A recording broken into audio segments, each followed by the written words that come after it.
नमस्कार, आप देख रहे हैं प्रदेश का सबसे भरोसेमंद news channel India news Uttar Pradesh Uttarakhand. शाम के 4 बज चुके हैं और आप देख रहे हैं 4 का चक्रव्यूह, हमारा खास कार्यक्रम। आज उन बड़े मुद्दों को ग्राउंड जीरो के रिपोर्ट के साथ हम आप तक पहुंचाएंगे जिनका सीधा सरोकार आपसे है, या फिर वो मुद्दे इस वक्त सुर्खियों में हैं, ज्वलंत है। हमारे साथ लखनऊ से जय शुक्ला जुड़ेंगे जो कि नर्सों और डॉक्टरों के साथ हो रहे शोषण को लेकर जानकारी देंगे। इसके साथ ही बदायूं से अतुल शर्मा हमारे साथ होंगे जो कि डॉक्टरों की लापरवाही का पर्दाफाश करेंगे। वहीं लखनऊ से रवि भी हमारे साथ जुड़ेंगे जो कि मुख्तार अंसारी की और उनके परिवार की, खासतौर से दोनों बेटों पर जो अब नया एक्शन लिया गया है सरकार की तरफ से, उसकी जानकारी देंगे। शुरुआत हम पहली खबर से करते हैं कि किस तरीके से राजधानी में ही यानी लखनऊ में ही एसजीपीजीआई प्रशासन पर गंभीर आरोप लगे हैं। स्टाफ नर्स हो, डॉक्टर हो, उनका शोषण हो रहा है, इस तरीके के आरोप लगे। एसजीपीजीआई में चेकिंग के नाम पर शोषण चल रहा है और इसको लेकर नाराजगी दिखाई दे रही है। ड्यूटी समाप्त होने पर नर्सों और डॉक्टरों की बकायदा तलाशी ली जाती है। स्टाफ नर्स और डॉक्टरों ने जब इसका विरोध किया तो वहां पर उनके साथ कहासुनी हुई। देर रात महिला स्टाफ का पुरुष गार्ड चेकिंग करने पहुंच जाते हैं। लिखित आदेश मांगने पर गार्ड वहां पर व्यवहार गलत करते हैं, भड़क उठते हैं।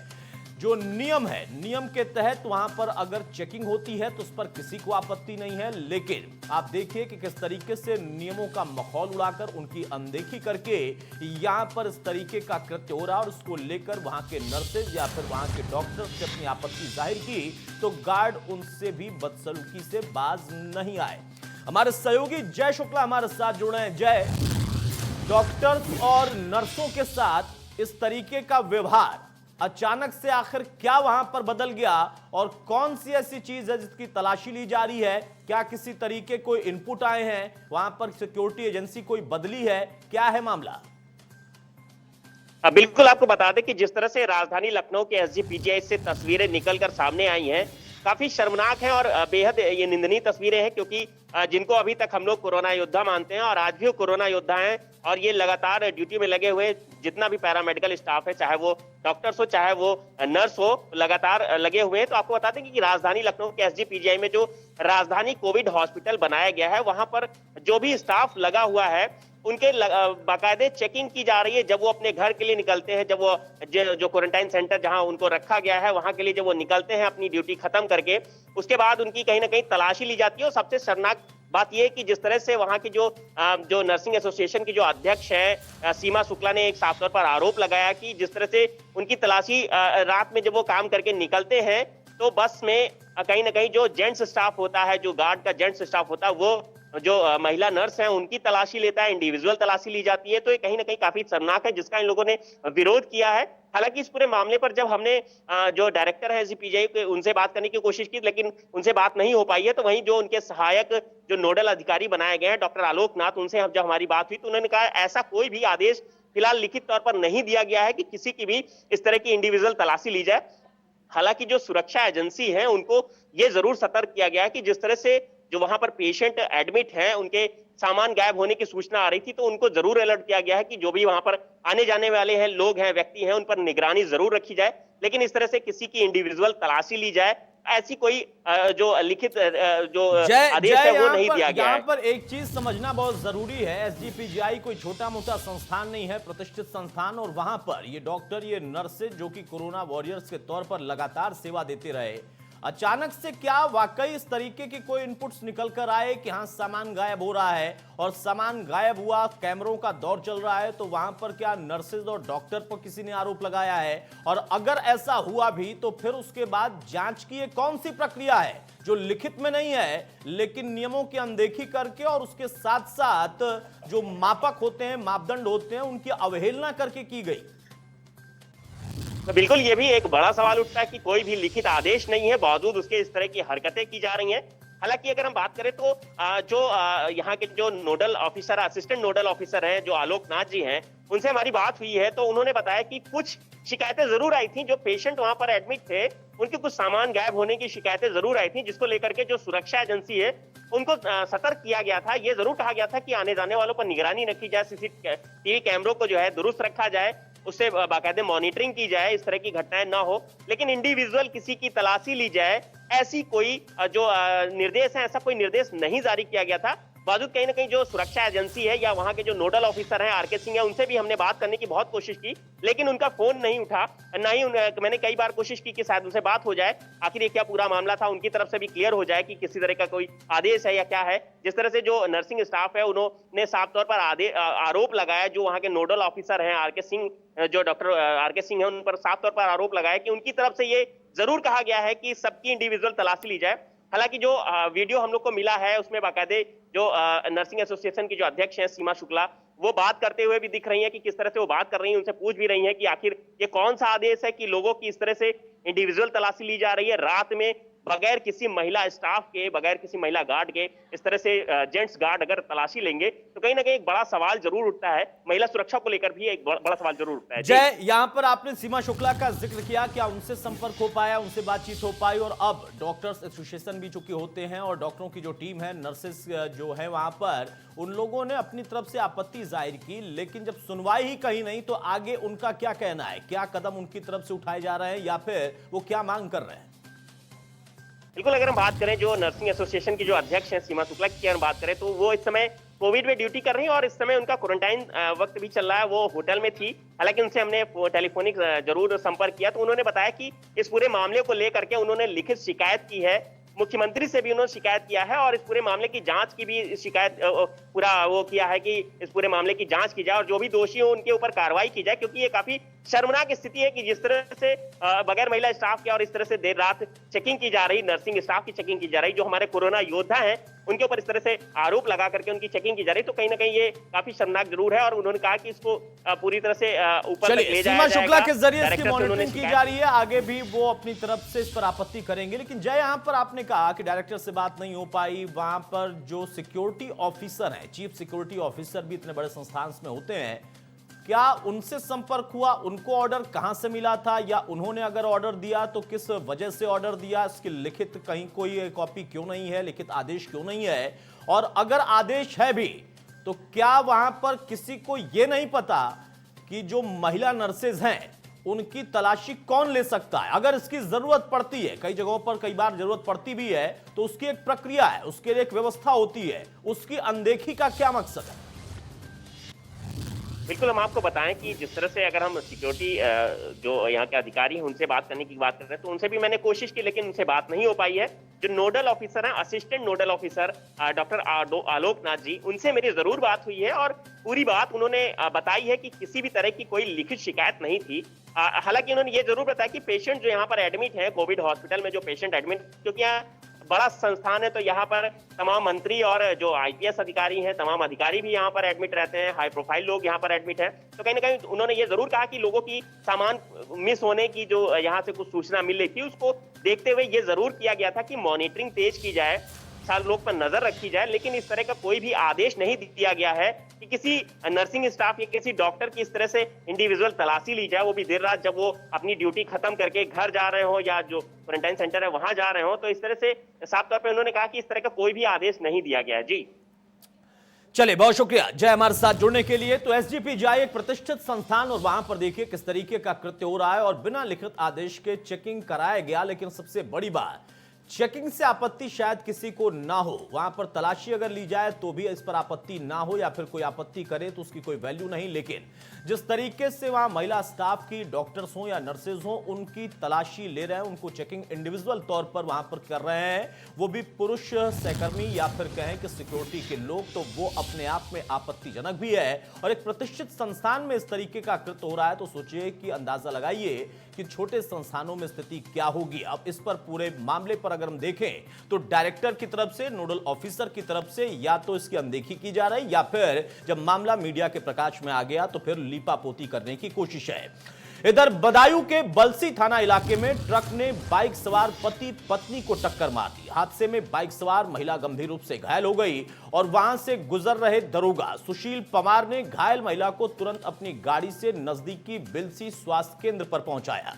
लेकिन 20 मिनट तक स्वास्थ्य केंद्र पर तैनात डॉक्टर का कोई अता पता नहीं था, स्टाफ वहां पर आया नहीं। अब जब डॉक्टर गौरव वर्मा पहुंचे तो उन्होंने महिला का इलाज करने की बजाय बाकायदा दरोगा से ही भिड़ना अपनी समझदारी समझी। इस दौरान महिला की बिना इलाज के ही तड़प तड़प कर मौत हो गई। इस पूरे प्रकरण पर एसएसपी का कहना है कि ट्रक चालक के खिलाफ मामला दर्ज कर लिया गया है। इस पूरे मामले की तहकीकात हो रही है, जो दोषी होगा कार्रवाई होगी। लेकिन सबसे बड़ा सवाल यह है कि देखिए, जब वहां पर एक दरोगा ने अपनी नैतिकता दिखाई और जिम्मेदारी निभाई, और बहुत संभव शायद अगर डॉक्टर समय रहते उपचार शुरू कर देते या पहुंचने के बाद, विलंब से पहुंचने के बाद भी उलझने की बजाय उपचार शुरू कर देते, तो शायद वो महिला इस वक्त इस दुनिया में होती, वो तड़पती रही और डॉक्टर वहां पर इंस्पेक्टर से या फिर कहें दरोगा के साथ साथ बाकी अन्य पुलिसकर्मी जो वहां पर पहुंचे उनसे उलझते ही रहे। नियम कानूनों को समझाने वाले डॉक्टर खुद अपनी जिम्मेदारी का एहसास नहीं कर पाए। हमारे साथ हमारे सहयोगी अतुल शर्मा जुड़ रहे हैं। अतुल, डॉक्टर जिसकी जिम्मेदारी यही होती है कि सबसे पहले वो उपचार मुहैया कराए, और बड़ा ही विवादास्पद ये मामला, और उसके साथ साथ नैतिकता को भी किस तरीके से ताक पर रख दिया, और उसमें एक दरोगा ने अपना धर्म निभाया, लेकिन डॉक्टर अपना काम करने की बजाय दरोगा से बहसबाजी करते नजर आए। ये कौन से डॉक्टर हैं और क्या मकसद इनका था नियम कानून सिखाने का? क्या इतना भी एहसास नहीं था कि पहला धर्म और नियम यही था कि उस महिला को उपचार दिलाया जाए?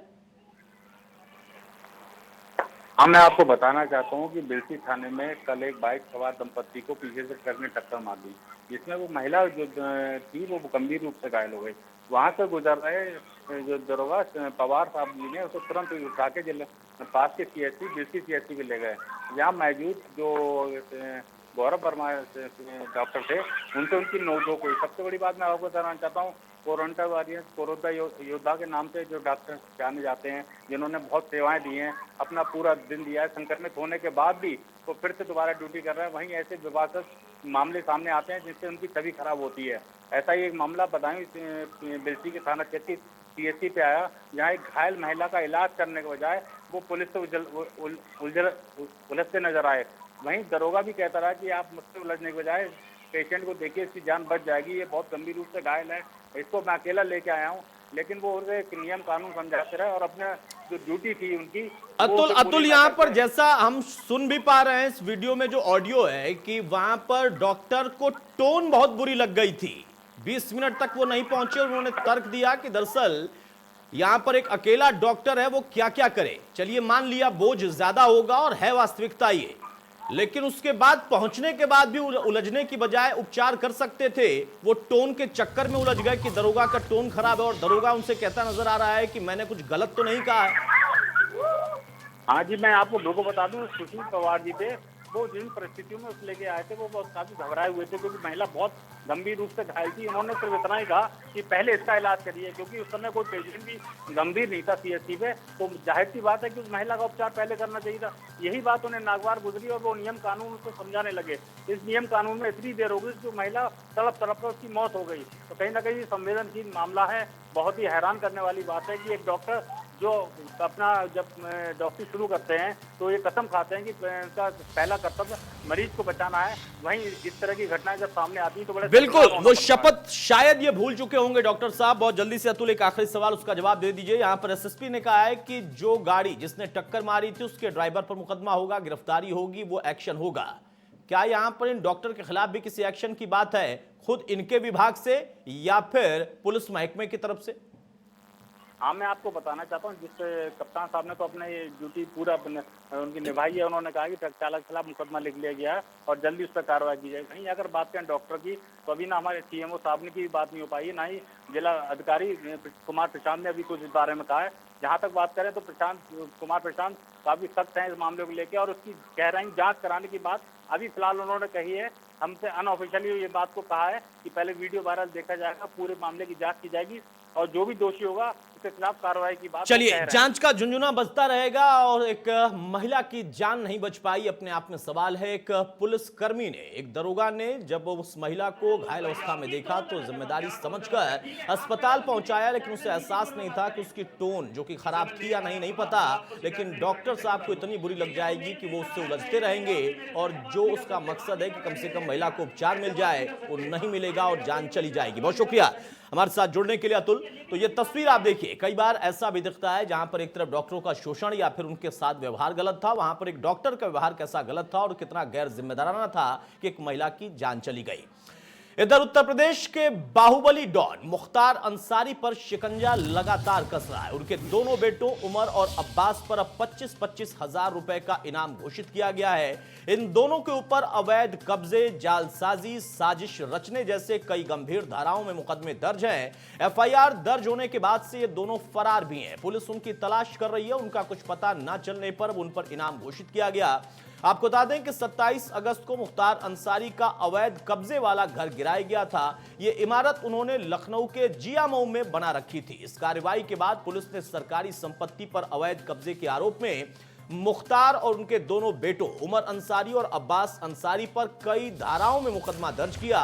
यह इनाम घोषित होने के बाद अब दोनों की जल्द गिरफ्तारी हो सकती है, इसकी पूरी संभावना है। यानी पूरी तरह से मुख्तार, जिसका बोलबाला हुआ करता था और अभी भी बहुत बड़े क्षेत्र में है, उस पर लगातार एक्शन हो रहा है और उसके परिवार पर भी अब दबाव बढ़ रहा है। हमारे सहयोगी रवि हमारे साथ जुड़े हैं। रवि, कभी मुख्तार के सामने कोई बोल नहीं पाता था, वो दौर भी था।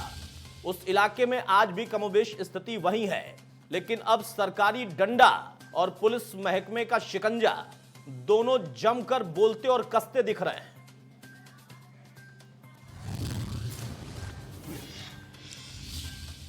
जी हाँ, वक्त बदला है, तस्वीर भी बदली है। अगर बात करें तो बाहुबली मुख्तार अंसारी पर लगातार अब कार्रवाई होती नजर आ रही है।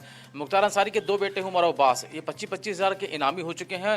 राजधानी लखनऊ की हजरतगंज पुलिस ने एफआईआर दर्ज की थी, वो भी लेखपाल सुजन पाल की शिकायत पर। अगर बात करें तो दशकों से वो कब्जा था। लखनऊ का हजरतगंज का डालीबाग इलाका वीआईपी इलाका माना जाता है और जहाँ पर 2 टावर खड़े किए गए थे, जो कि बताया जा रहा था कि मुख्तार अंसारी की पहले माँ के नाम से था, उसके बाद अभी जो है वो उनके दोनों बेटे उमर और अब्बास, इनके नाम से वहां पर अवैध रूप से कब्जा कर उस पर 2 टावर खड़े किए, जिसको 27 अगस्त को धराशायी कर दिया गया। एलडीए की टीम और तमाम सारे पुलिस के जो लोग हैं उनकी मौजूदगी में इसको धराशायी किया गया था। हालांकि उसके बाद लेखपाल की शिकायत पर एफआईआर भी दर्ज की गई थी और इसमें मामले में कार्रवाई की जा रही। उमर और अब्बास अब 25-25 हज़ार के इनामी हो चुके हैं। लखनऊ पुलिस कमिश्नर सुजीत कुमार पांडे की तरफ से 25-25 हज़ार का जो इनाम है वो किया जा रहा है। अब ये भी माना जा रहा है कि शायद आने वाले वक्त में इन लोगों की गिरफ्तारी भी इस मामले में हो सकती है। रवि, अगर हम देखें तो जो मुकदमे हैं बड़े गंभीर धाराओं के मुकदमे हैं। उसमें चाहे साजिश रचने की बात हो, यानी कॉन्स्पिरेसी की बात है, 120B की बात हो जाएगी, क्रिमिनल कॉन्स्पिरेसी। उसके साथ साथ अगर हम देखें तो वहां पर कोयला, जो कि शुरुआती दौर में मुख्तार का पसंदीदा एक क्षेत्र था और उसी को लेकर रुंगटा से लेकर न जाने कितने लोगों की हत्या का आरोप मुख्तार पर है, उस कोयला कारोबार से जुड़े और साथ में जमीनों पर कब्जा और तमाम तरह के गंभीरतम अपराध, क्या इन सभी में इन दोनों बेटों का भी पूरी तरह से इन्वॉल्वमेंट है? और उस लिहाज से अब इन पर ना सिर्फ मुकदमा है बल्कि इनाम भी है और शिकंजा और तेज कसने की तैयारी है।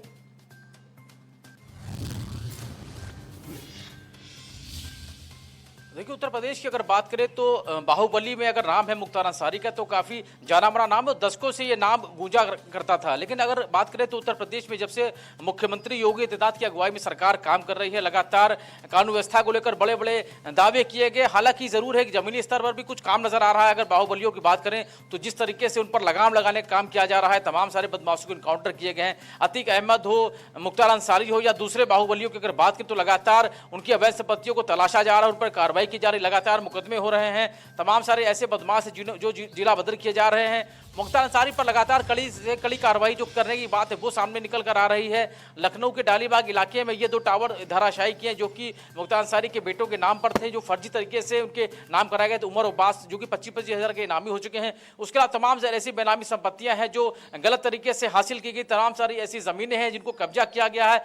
अवैध रूप से जो धन उगाही की गई है उनसे संपत्तियां हासिल की गई। तो तमाम सारी नजरों पर लगातार जो कानून का शिकंजा है वो कस रहा है। उसी के चलते ये कार्रवाइयां हो रही हैं। ये भी उम्मीद की जा रही है कि दूसरे जो बाहुबली हैं उन पर भी कार्रवाई जो सरकार कर रही है जिस तरीके से, और कार्रवाई और तेज होगी। जैसे जैसे जानकारियां सामने आएंगी वैसे वैसे कार्रवाइयां भी होंगी। उसी के चलते तमाम सारी कार्रवाइयां वो हो रही है। मुख्तार अंसारी, अतीक अहमद जैसे तमाम सारे जो और दूसरे बाहुबली हैं सभी पे लगातार शिकंजा कसा जा रहा है। और चलिए, यानी रवि जो इनका आर्थिक एक नेक्सस था और जो कमाई का जरिया अलग अलग क्षेत्र या अलग अलग तरीकों से था, उस पर कुठाराघात करने की कवायद की जा रही है। लेकिन रवि, समझने वाली बात यह है, जो मुख्तार के पैंतरों को जानते हैं, उसके शातिर अंदाज को जानते हैं, वो ये जानते हैं कि सत्ता और सत्ता की फिजा बदलते ही मुख्तार का अंदाज भी बदलता है कब बाहर आना और कब फिजा बदलने के साथ या उसके पहले ही जेल के अंदर चले जाना अपनी सुरक्षा का हवाला देकर किसी एक प्रकरण में, किसी एक मामले में, ये कई बार हमने देखा है। लेकिन बेटे दोनों फरार चल रहे हैं। यहां पर बेटों का पैतरा क्या है और दबिश किस तरीके से दी जा रही है?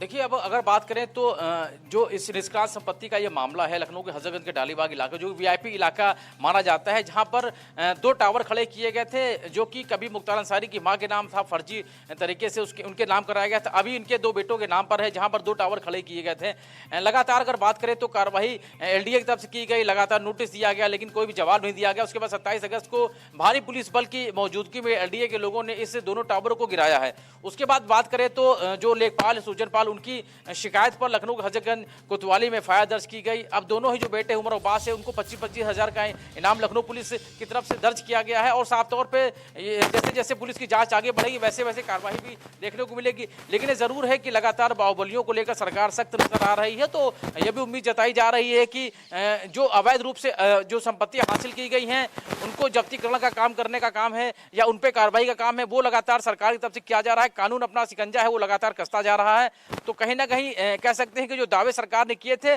उन दावों को लेकर ही सरकार आगे बढ़ती हुई नजर आ रही है। लेकिन ये जरूर देखना होगा काम करती आने वाले सरकार दिनों दिख में रही है, प्रशासन दिख रहा है, लेकिन नेक्सस कितना टूटेगा? और सिर्फ मुख्तार नहीं, बहुत सारे ऐसे बाहुबली हैं जिन्होंने ना सिर्फ अपना बाहुबल बनाया या फिर बहुत समय तक, दशकों तक अपने नाम का खौफ कायम करके रखा। अलग अलग सरकारों के दौर में एक्शन हुए भी, लेकिन उनका बहुत कुछ बिगड़ा नहीं।